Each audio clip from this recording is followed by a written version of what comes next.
महाबोधी महाविहार मुक्तीसाठी Buddhist international नेटवर्कच्या वतीने जिल्हाधिकारी कार्यालयावर रॅली प्रदर्शन करण्यात आले। ज्या ठिकाणी तथागत गौतम बुद्ध यांना ज्ञान प्राप्त झाले त्या ठिकाणी चक्रवर्ती सम्राट अशोक महापराक्रमी राजाने महाबोधी महाविहार बांधले होते। ते ठिकाण युनेस्कोने जागतिक वारसा स्थळ घोषित केले आहे। मात्र या पवित्र जागेवर परकीय परधर्मीयांचा अवैध ताबा आहे। त्यामुळे जागतिक बौद्ध धम्माला अनुसरणाऱ्या जनतेच्या भावना दुखावल्या जातात।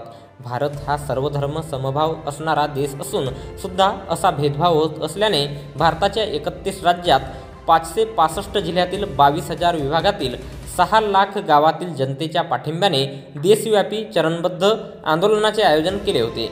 महाबोधी महाविहार टेम्पल ॲक्ट 1949 रद्द करून भारतीय बौद्ध आणि जागतिक बौद्ध यांना विश्वासात घेऊन नवीन बौद्ध कायदा निर्माण करून महाबोधी महाविहार बौद्ध लोकांना द्यावा अशा अनेक मागण्यांकडे लक्ष वेधले जावे यासाठी 5 चरणात देशव्यापी चरणबद्ध आंदोलनाचे आयोजनाचा भाग म्हणून पहिल्या टप्प्यात 3 मार्चला जिल्हाधिकारीमार्फत राष्ट्रपती यांना निवेदन देण्यात आले। दुसऱ्या टप्प्यात 8 मार्चला जिल्हाधिकारी कार्यालयावर धरणा प्रदर्शन करण्यात आले। तिसऱ्या टप्प्यात दिनांक 22 मार्चला जिल्हा मुख्यालयात रॅली प्रदर्शन करण्यात आले। त्याच अनुषंगाने दिनांक 22 मार्च रोजी दुपारी 12 ते 2 वाजता दरम्यान भंडारा येथील जिल्हाधिकारी कार्यालयावर रॅली प्रदर्शन करण्यात आले। शास्त्री चौकातून रॅलीला सुरुवात करण्यात आली।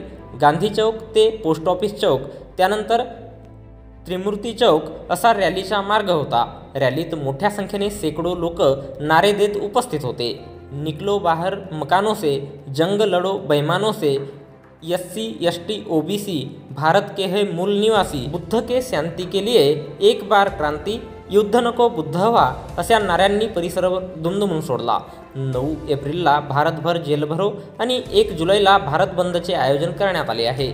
या प्रसंगी या रॅली प्रदर्शनात बुद्धिस्ट इंटरनॅशनल नेटवर्कचे जिल्हाध्यक्ष भारत बनसोड, कार्याध्यक्ष दीनबंधू मेश्राम, रविदास लोखंडे, सुभाष भिवगडे, विजयकांत बडगे, परमानंद मेश्राम, शरीव डहाट, अभय रंगारी आणि असंख्य लोक उपस्थित होते।